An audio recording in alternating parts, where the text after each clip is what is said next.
INB news కి స్వాగతం. Bulletin ముందుగా హెడ్లైన్స్.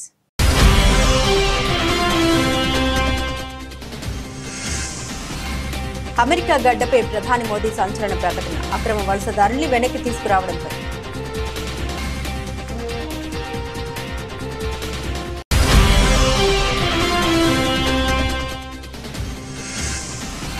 అమెరికాలో 10,000 మంది కార్మికులను తొలగించిన ట్రంప్ సర్కార్ కీలక నిర్ణయం తీసుకున్న ఎలాన్ మస్క్.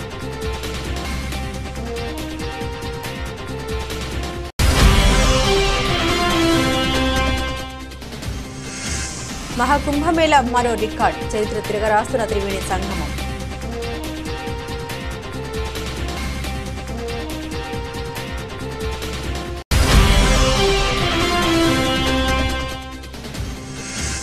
భారత స్టాక్ మార్కెట్పై బేర్పట్టు, వరుసగా 8వ రోజు నష్టాల ప్రామాణిక ఈక్విటీ సూచీలు.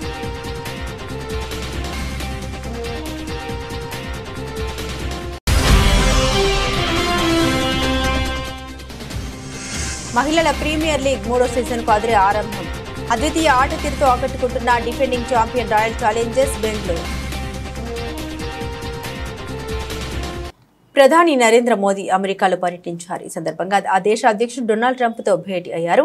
వీరి భేటీలో ఇరు దేశాలకు సంబంధించి పలు వాణిజ్య, రక్షణ రంగానికి చెందిన అంశాలపై చర్చ జరిగింది. రెండు దేశాల మధ్య వాణిజ్య లోటు భర్తీ చేసేలా అమెరికా నుండి మరింత చమురు గ్యాస్ కొనుగోలు చేసేలా రెండు దేశాల మధ్య ఒప్పందం కుదిరింది. భారత రక్షణ రంగాన్ని మరింత బలోపేతం చేసేలా అమెరికా నుండి మిలిటరీ ఉత్పత్తుల విక్రయాలను పెంచుతామని ట్రంప్ పేర్కొన్నారు. అయితే ట్రంప్ మోదీ మీడియా సమావేశంలో సంయుక్తంగా పాల్గొని మాట్లాడారు. ఈ సందర్భంగా అమెరికాలోని అక్రమ వలసదారుల పట్ల డొనాల్డ్ ట్రంప్ వ్యవహరిస్తున్న తీరుపై ప్రధాని మోదీ ప్రస్తావించారు. అమెరికా అధ్యక్షుడిగా డొనాల్డ్ ట్రంప్ రెండోసారి బాధ్యతలు చేపట్టిన నాటి నుండి సరైన పత్రాలు లేకుండా అమెరికాలో అక్రమంగా నివసిస్తున్న వలసదారులపై ఉక్కుపాదం మోపుతున్నారు. అక్రమ వలసదారుల్ని గుర్తించి వారి చేతులకు సంఖ్యలు, కాళ్లకు గొలుసులు వేసి ప్రత్యేక సైనిక విమానాల ద్వారా వారి దేశాలకు పంపిస్తున్నారు. ఈ క్రమంలో సరైన పత్రాలు లేకుండా అమెరికాలో అక్రమంగా నివసిస్తున్న 104 మంది భారతీయులను ప్రత్యేక విమానంలో అమెరికా నుండి పంపించి వేశారు. కొద్ది రోజుల క్రితమే ఆ విమానం అమృత్సర్కు చేరుకుంది. ఫిబ్రవరి 15న అక్రమ వలసదారులతో కూడిన మరో అమెరికా సైనిక విమానం అమృత్సర్కు రాబోతున్నట్లు సమాచారం. అమెరికా లేఖల ప్రకారం చట్టపరమైన పత్రాలు లేకుండా దాదాపు 18,000 మంది భారతీయులు అమెరికాలో నివసిస్తున్నారు. వారందరినీ తిరిగి ఇండియాకు పంపించేలా ట్రంప్ ప్రభుత్వం చర్యలు చేపట్టింది. ఈ అంశంపై అమెరికాలో పర్యటిస్తున్న ప్రధాని నరేంద్ర మోదీ మీడియా ముందు ప్రస్తావించారు. ఒక దేశంలోకి చట్టవిరుద్ధంగా ప్రవేశించిన వారికి అక్కడ నివసించే హక్కు లేదని ప్రధాని నరేంద్ర మోదీ అన్నారు. చట్టవిరుద్ధంగా అమెరికాలో నివసిస్తున్న భారతీయుల్ని స్వదేశానికి తీసుకొస్తామని తెలిపారు. అమెరికాలో అక్రమంగా నివసిస్తున్న భారతీయులను స్వదేశానికి తీసుకొస్తాం. మానవ అక్రమ రవాణాను అడ్డుకోవడానికి ప్రయత్నాలు జరగాల్సి ఉంది. ఒక దేశంలోకి చట్టవిరుద్ధంగా ప్రవేశించిన వారికి అక్కడ నివసించే హక్కు ఉండదు. ఈ విధానం ప్రపంచం అంతటికీ వర్తిస్తుందని మోదీ పేర్కొన్నారు. డబ్బు, ఉద్యోగాలు ఆశ చూపి కొంతమంది యువత పేదరికంలో ఉన్న వారిని మోసం చేస్తున్నారు. అలా వారు అక్రమ వలసదారులుగా మారుతున్నారు.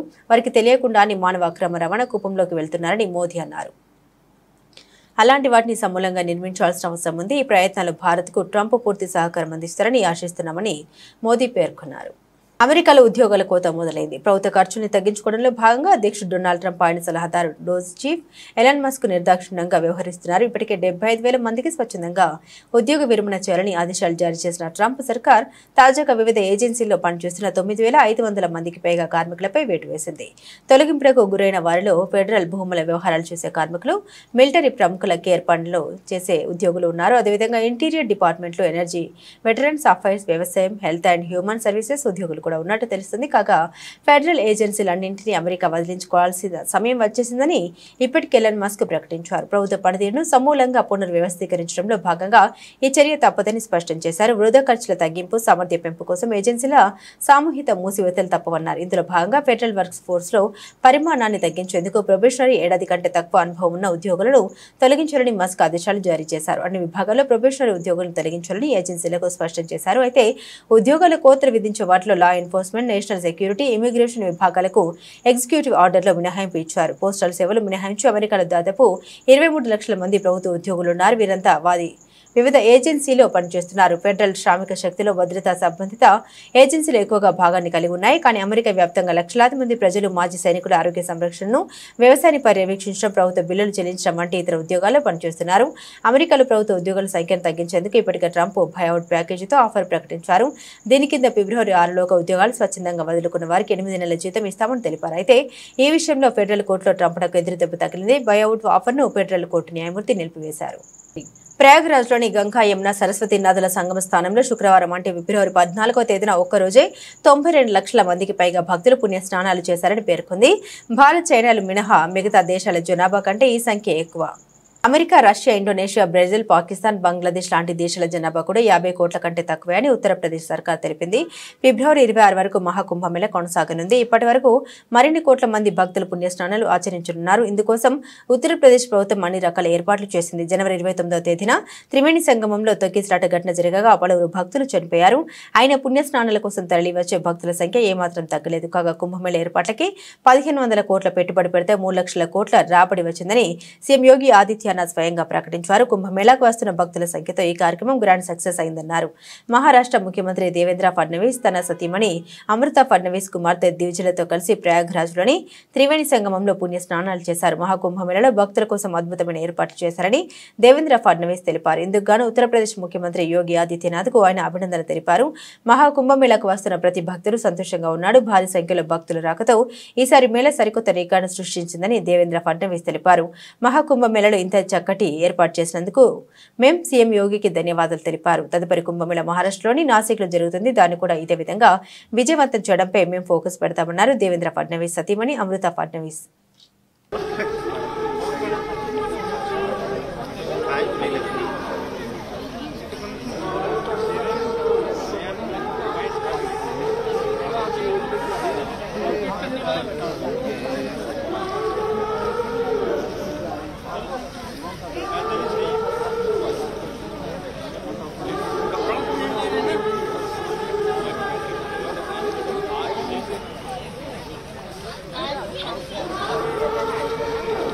దెందులూరు టీడీపీ ఎమ్మెల్యే చింతమనేని ప్రభాకర్పై ముఖ్యమంత్రి నారా చంద్రబాబు నాయుడు తీవ్ర అసహనాన్ని వ్యక్తం చేశారు.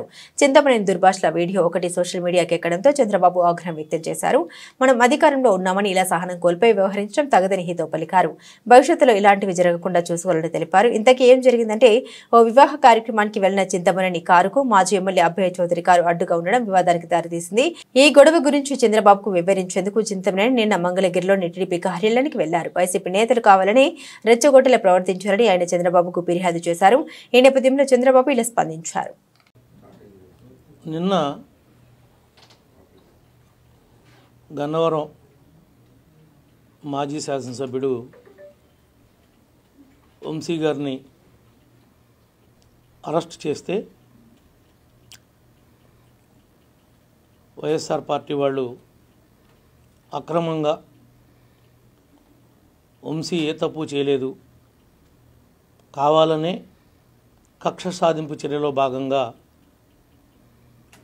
వంశీని అరెస్ట్ చేశారు అని మాట్లాడుతున్నారు.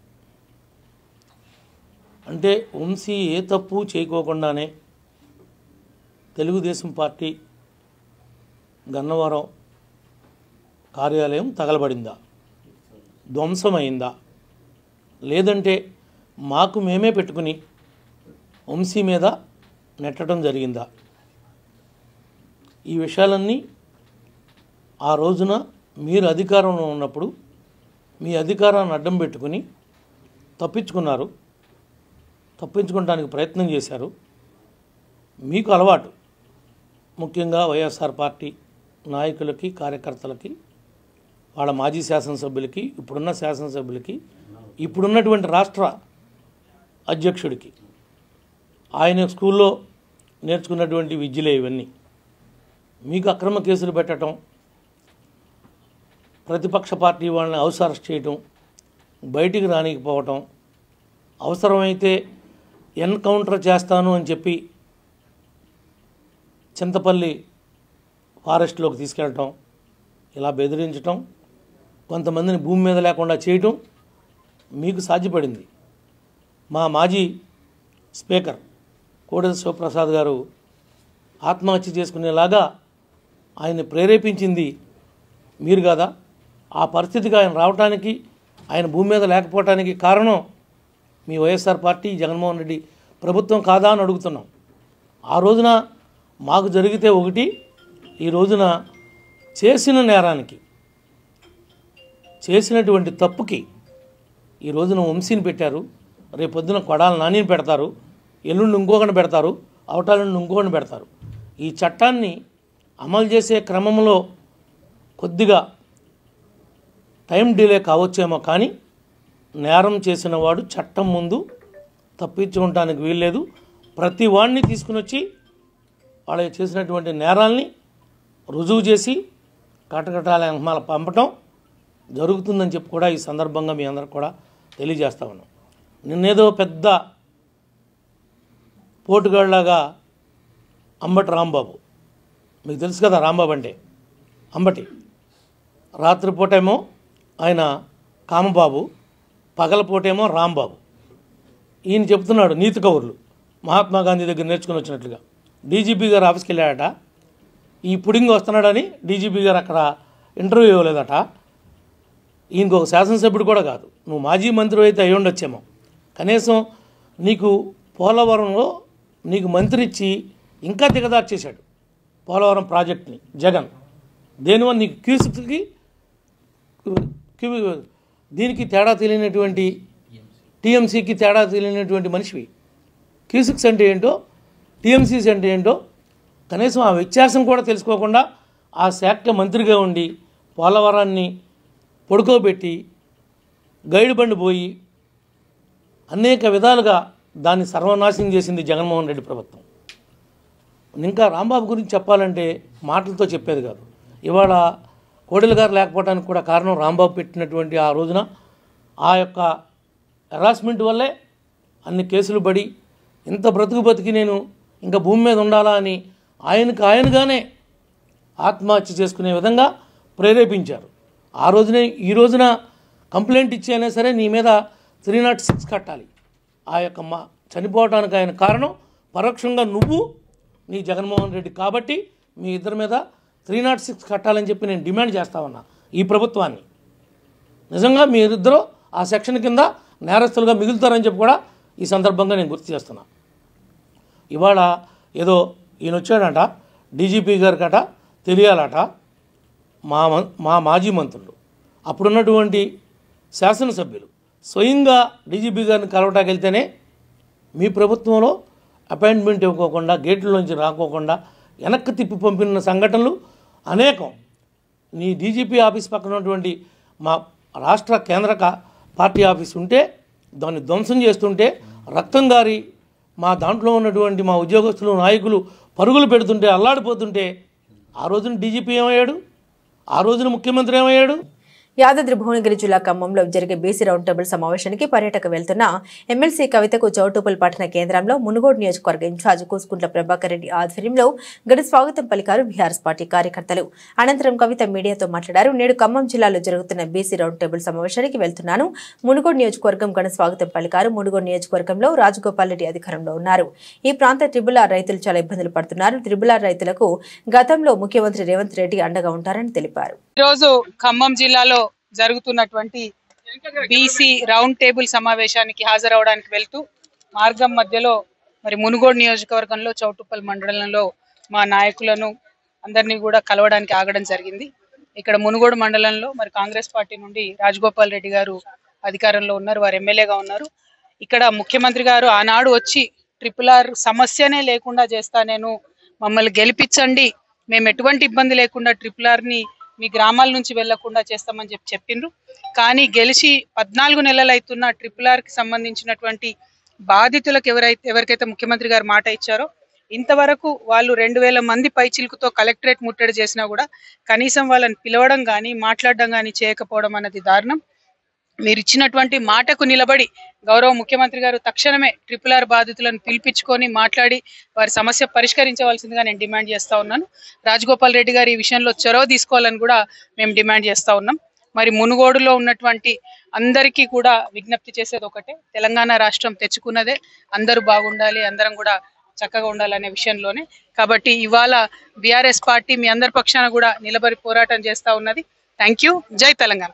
జనగామ జిల్లా పాలకుర్తి మండలంలోని బస్టాండ్ ఆవరణంలో గురువారం రోజున ఇద్దరు వ్యక్తులు అనుమానాస్పదంగా తిరుగుతూ ఉండడంతో వారి వద్ద ఉన్న బ్యాగులను తనిఖీ చేయడంతో గంజాయి దొరికినట్లు వారు పారిపోతుండగా పట్టుకుని పోలీస్ స్టేషన్ కు తరలించినట్లు పాలకుర్తి సీఐ గట్ల మహేందర్ రెడ్డి గురువారం ఏర్పాటు చేసిన విలేకరుల సమావేశంలో తెలిపారు. వారిని విచారించగా నిషేధిత గంజాయిని రవాణా చేస్తున్నట్లు అంగీకరించారని మహారాష్ట్రలోని తానే జిల్లా నవై ముంబై రబేలేకు చెందిన ఆశీష్ రామ్ నాయక్ యాదవ్, రాహుల్ రామ్ లఖన్ తివారీ ఇద్దరిని అరెస్టు చేసి ఈ రోజు రిమాండ్కు తరలించినట్టు తెలిపారు. వీరిద్దరూ నవీన్ ముంబైలోని మోతిటెక్ అనే ప్రైవేట్ కంపెనీలో పనిచేస్తుండగా ఎక్కువ డబ్బు సంపాదించాలని అత్యాశతో మహారాష్ట్రలోని తానే జిల్లా నవీ ముంబై రబేలేకు చెందిన ఆశీష్ రామ్ నాయక్ యాదవ్, రాహుల్ రామ్ లఖన్ తివారీ ఇద్దరిని అరెస్టు చేసి ఈ రోజు రిమాండ్కు తరలించినట్టు తెలిపారు. వీరిద్దరూ నవీన్ ముంబైలోని మోతిటెక్ అనే ప్రైవేట్ కంపెనీలో పనిచేస్తుండగా ఎక్కువ డబ్బు సంపాదించాలని అత్యాశతో ఒరిస్సా రాష్ట్రంలోని భువనేశ్వర్కు వెళ్లి 1.80 లక్షల విలువ గల 31.7 కిలోల 16 గంజాయి ప్యాకెట్లు కొనుక్కుని రైలు ముంబైకి తిరిగి వస్తున్న క్రమంలో వరంగల్ పోలీసులు రైలు తనిఖీలు చేస్తుండగా వారు గమనించి ట్రైన్ దిగి నేరుగా వరంగల్ బస్టాండ్కి వెళ్లి బస్సు ఎక్కి పాలకుర్తికి వచ్చినట్టు తెలిపారు. వారి వద్ద 31.7 కిలోల గంజాయి, 2 మొబైల్ ఫోన్లను స్వాధీనం చేసుకున్నట్టు తెలిపారు. పోలీస్ స్టేషన్ పరిధిలో నమ్మదగిన సమాచారం మేరకు పాలకుర్తి ఎస్ఐ పవన్ కుమార్ తన సిబ్బందితో పాలకుర్తి బస్టాండ్లో ఇద్దరు వ్యక్తులు అనుమానాస్పదంగా కనబడుతున్నారు అనే సమాచారం మేరకు SI Pavan Palakurthi police station నుండి తన సిబ్బందితో మరి పంచులతో బయలుదేరి పాలకుర్తి బస్టాండ్కి వెళ్ళి అనుమానాస్పదంగా ఉన్న ఇద్దరు వ్యక్తులను విచారించి వారి వద్ద నుంచి 31 కిలో 700 గ్రాముల దగ్గర 32 కిలోల గాంజాను వారి వద్ద నుంచి సీజ్ చేయడం జరిగింది. ఆ ఇద్దరు వ్యక్తుల పేర్లు ఆశీష్ రామ్ నాయక్ యాదవ్ అలియాస్ పాండ్యా, అదేవిధంగా రెండో వ్యక్తి పేరు రామ్ లఖన్ తివారీ అలియాస్ రాహుల్ రామ్ లఖన్ తివారీ అలియాస్ పాండ్యా. వీళ్ళిద్దరు మహారాష్ట్రకు చెందిన నవీ ముంబైలోని థానే డిస్టిక్ చెందినవారు. రెబెలి అయిన ప్రాంతంలో ఒక ప్రైవేట్ కంపెనీలో రోజువారీ కూలీ పనులు చేస్తూ ఉంటారు. ఈ క్రమంలో వారు జలసలకు అలవాటు పడి సులువుగా డబ్బులు సంపాదించాలనే ఉద్దేశంతో వారితో పాటు పనిచేసే అన్ను అనే వ్యక్తి గాంజా సప్లై చేస్తున్నాడని తెలుసుకొని అతను భువనేశ్వర్ సిటీ ఒడిశా రాష్ట్రంకి వెళ్ళి అక్కడ అతని దగ్గర ఒక 16 ప్యాకెట్ల గాంజాను అందాజా 32 కిలోల గాంజాను తీసుకొని వాళ్ళు ట్రైన్లో వస్తూ ట్రైన్ మార్గంలో వెళ్తే పోలీసులకు దొరుకుతారని మళ్ళీ వారు బస్సు మార్గం ద్వారా హైదరాబాద్కి వెళ్దామని పాలకుర్తి బస్ స్టాండ్లో వాళ్ళు వెయిట్ చేస్తున్నప్పుడు పట్టుకోవడం జరిగింది. ఈ కేసులో టోటల్ గాంజా యొక్క విలువ అందాజా 7,92,000 ఉంటుంది. ముఖ్యంగా ప్రజలందరికీ ఒకటే విజ్ఞప్తి, మీ గ్రామంలో కానీ మీ మండలంలో కానీ ఎవరైనా గాంజాకు అలవాటు పడ్డట్టయితే వారి సమాచారం మాకు ఇచ్చినట్టయితే వారికి గాంజా సప్లై చేస్తున్న వాళ్ళు కానీ గాంజాను ఎవరైనా స్టోర్ చేసి రకరకాల మార్గాల ద్వారా ఎవరైతే దాన్ని సప్లై చేస్తున్నారో వారిపైన చర్య తీసుకోవడం జరుగుతుంది. సో ఈ కేసులో వారిని పట్టుకోవడంలో నేరస్తులను పట్టుకోవడంలో ప్రతిభ చూపిన పాలకుర్తి ఎస్ఐ పవన్ మరియు అతని సిబ్బంది రాజ్ కుమార్, మనోజ్ మరియు ప్రొఫెషనల్ ఎస్ఐ రాజేందర్, అదేవిధంగా ఇతర సిబ్బందిని మా DCP west zone sir, Shri Rajamohan Nayak sir వారికి రివార్డ్స్ అందజేస్తామని వారికి చెప్పి వారి యొక్క ప్రతిభను ప్రశంసించడం జరిగింది. కాబట్టి ప్రజలు ఎవరైనా గాంజాకు అలవాటు పడ్డ వారి యొక్క సమాచారం ఉంటే మాకు తెలియజేయాలి. Thank you. తెలుగుదేశానికి పార్టీ వ్యవస్థాపక రోజు నుండి నేటి వరకు వెన్నెముకగా నిలిచిన బీసీల అభ్యున్నతి కోసం అధికారంలోకి వచ్చిన కూటమి ప్రభుత్వం ప్రత్యేక చర్యలు తీసుకోవడం జరుగుతుందని సీఎం చంద్రబాబు తెలిపారు. బీసీల అభివృద్ధి సామాజిక న్యాయంలో భాగంగా ముఖ్యమంత్రి చంద్రబాబు నాయుడు వెలగపూడి సచివాలయంలో బీసీ సంక్షేమ శాఖపై సమీక్ష నిర్వహించారు. ఈ సమీక్షలో ఉన్నతాధికారులు పలు అంశాలను ముఖ్యమంత్రి దృష్టికి తీసుకొచ్చారు. రాష్ట్రంలో వెనుకబడిన ఉన్న బీసీల అభివృద్ధి సాధించడంతో పాటు ఆర్థికంగా బలపడే విధంగా ప్రభుత్వం నుండి వివిధ సంక్షేమ పథకాలు అందించే విధంగా చర్యలు తీసుకోవాలని అధికారులకు ముఖ్యమంత్రి ఆదేశాలు జారీ చేశారు.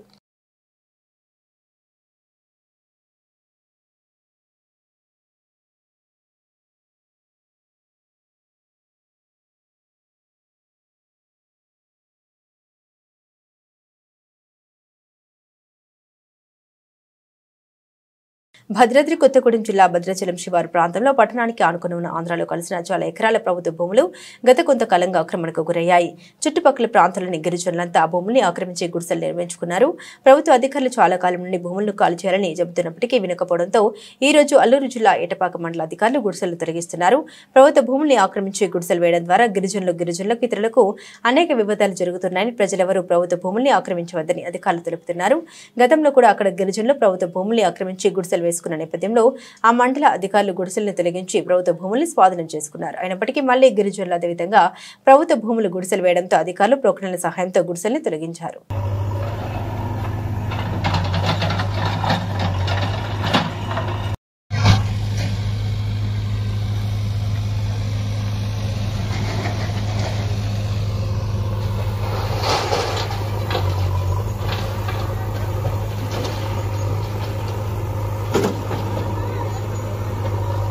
ఒక్కసారి అంటే నమ్మి ఐదేళ్లు అధికారం ఇచ్చిన ప్రజలకు వైసీపీ అధినేత జగన్మోహన్ రెడ్డి నరకం చూపెట్టారని విద్యుత్ శాఖ మంత్రి గొట్టిపాటి రవికుమార్ విమర్శించారు. అద్దంకి నియోజకవర్గ పరిధిలోని కొర్షిపాడు మండలంలో గుండ్లకమ్మ ప్రాజెక్టు ముంపుకు గురైన ఎర్రబాలెం గ్రామంలో మంత్రి గొట్టిపాటి శుక్రవారం పర్యటించారు. కూటమి ప్రభుత్వం ఏర్పడిన తర్వాత యుద్ధ ప్రాతిపదికన 20 లక్షల వ్యయంతో నూతనంగా నిర్మించిన సీసీ రోడ్లు, సైడ్ డ్రైన్లను ఈ సందర్భంగా మంత్రి ప్రారంభించారు. అద్దంకి నియోజకవర్గ పరిధిలోని 7 ముంపు గ్రామాల ప్రజలతో సమావేశమై వారి సమస్యలను అడిగి తెలుసుకున్నారు. గుండ్లకమ్మ ముంపు గ్రామంలో రోడ్లు, త్రాగునీరు, పాఠశాలలు, దేవాలయాల నిర్మాణంతో పాటు ఇతర మౌలిక సదుపాయాలను వెంటనే కల్పించాలని సంబంధిత అధికారులకు ఆయన ఆదేశాలు జారీ చేశారు.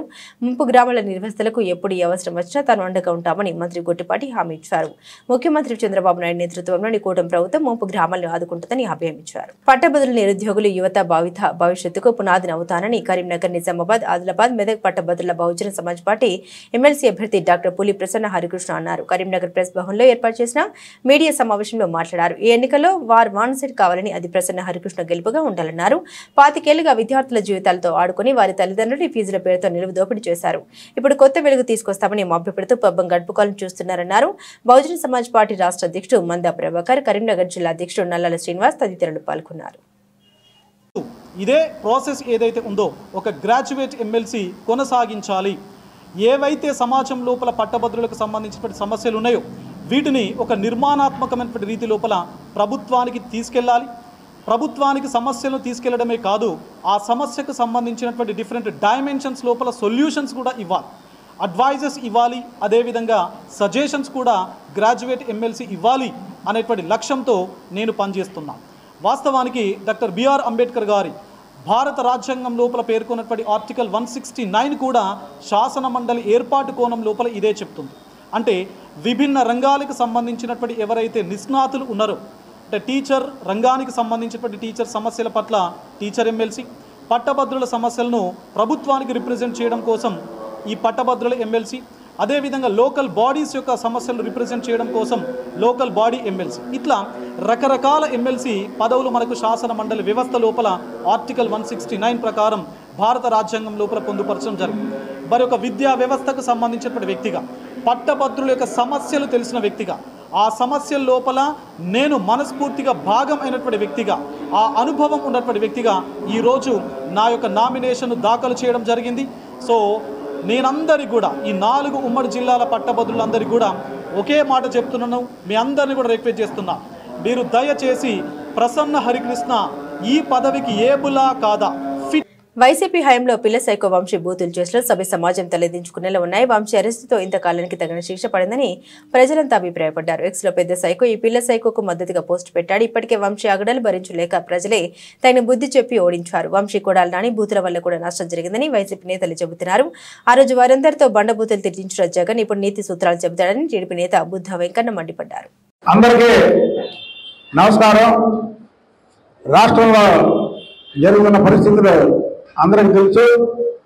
ఏదైతే పిల్ల సైకో ఒక దళితుడని కూడా చూడకుండా అతన్ని బెదిరించి కిడ్నాప్ చేసి కోర్టులో ఉన్నటువంటి కేసుని బలవంతంగా తీసిన కేసులో పిల్ల సైకో వచ్చి అరెస్ట్ అయ్యడం, ప్రజలు ఒక సైకో బయట తిరిగితే ప్రజలకి ప్రమాదకరం, పోలీసులు అరెస్ట్ చేశారనే ప్రజలందరూ కూడా ఆనందోత్సాహాలతో ఉన్న టైంలో పెద్ద సైకో అయినటువంటి జగన్మోహన్ రెడ్డి నిన్న ఎక్స్లో మాట్లాడుతున్నాడు. అసలు జగన్మోహన్ రెడ్డి నిన్న ఎక్స్లో మాట్లాడినటువంటి తీర్పు అయితే జగన్మోహన్ రెడ్డి గురించి పరాకాష్ఠకు తెలియదు అనుకుంటున్నాను. ఎందుకంటే జగన్మోహన్ వంశీ అనే వ్యక్తి గత కొన్ని రోజులుగా బంగారం ధర నేల విడిచి ఆకాశం దిశగా పయనిస్తుంది. దేశీయ మార్కెట్లో నిన్న తొలిసారి 10 గ్రాముల బంగారం ధర 89,000 మార్కును దాటేసింది. నిన్న ఒక్కరోజే 1300 పెరగడంతో 10 గ్రాముల 24 క్యారెట్ల బంగారం 89,400కు చేరుకుంది. ఈ నెల ప్రారంభంలో 85,000 మార్కును తాకిన పసిడి ధర 15 రోజుల్లోనే 90,000కు చేరుకోవడం గమనార్హం. హోల్సేల్, రీటైల్, నగర వ్యాపారాల నుండి డిమాండ్ పెరగడమే ధరల పెరుగుదలకు కారణమని బులియన్ వర్గాలు చెబుతున్నాయి. ఇక హైదరాబాద్ మార్కెట్లో 24 క్యారెట్ల 10 గ్రాముల బంగారం ధర 87,160గా ఉంది. 22 క్యారెట్ల పసిడి 79,900కు చేరుకుంది. ఇక వెండి ధర కూడా నిన్న కిలోకు 2,000 పెరగడంతో 4 నెలల గరిష్టాన్ని తాకుతూ ₹1,00,000కు చేరుకుంది.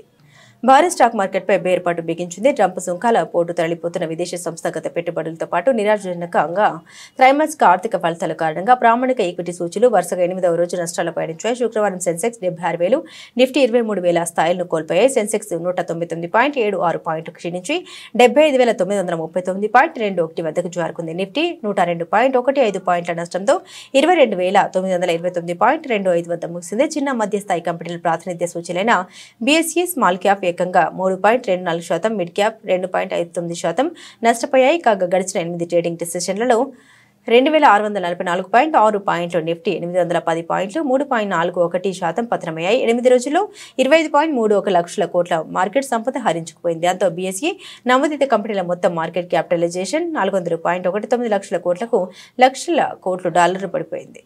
మహిళా ప్రీమియర్ లీగ్ 3వ సీజన్కు అదిరే ఆరంభం. కీలక ఆటగాళ్లు గాయాలతో జట్టుకు దూరమైన defending champion Royal Challengers Bengaluru అద్వితీయ ఆట తీరుతో ఆకట్టుకుంది. గుజరాత్ జెయింట్స్ పై 202 పరుగుల రికార్డు చేతను సైతం మరో 9 బంతులుండగానే ముగించింది. చివరిలో రిచా ఘోష్ 27 బంతుల్లో 7 ఫోర్లు 4 సిక్సర్లతో 64 నాట్అవుట్ బౌలర్లను చెడుగుడు ఆడేసుకుంది.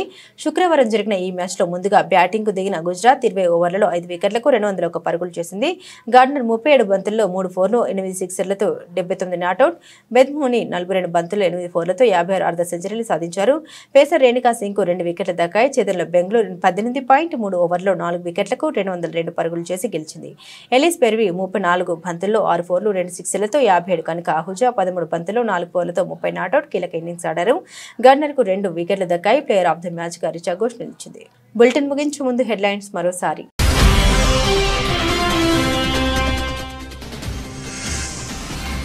అమెరికా గడ్డపై ప్రధాని మోదీ సంచలన ప్రకటన. అక్రమ వలసదారుల్ని వెనక్కి తీసుకురావడంపై.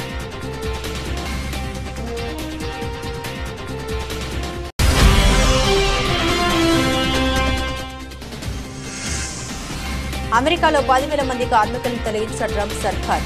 కీలక నిర్ణయం తీసుకున్న ఎలన్ మస్క్.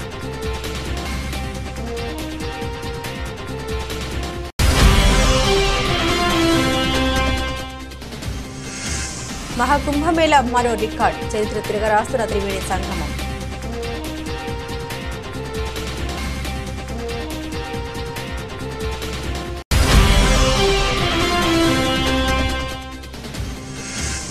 భారత స్టాక్ మార్కెట్పై బేర్పాటు. వరుసగా 8వ రోజు నష్టాలు. ప్రామాణిక ఈక్విటీ సూచీలు.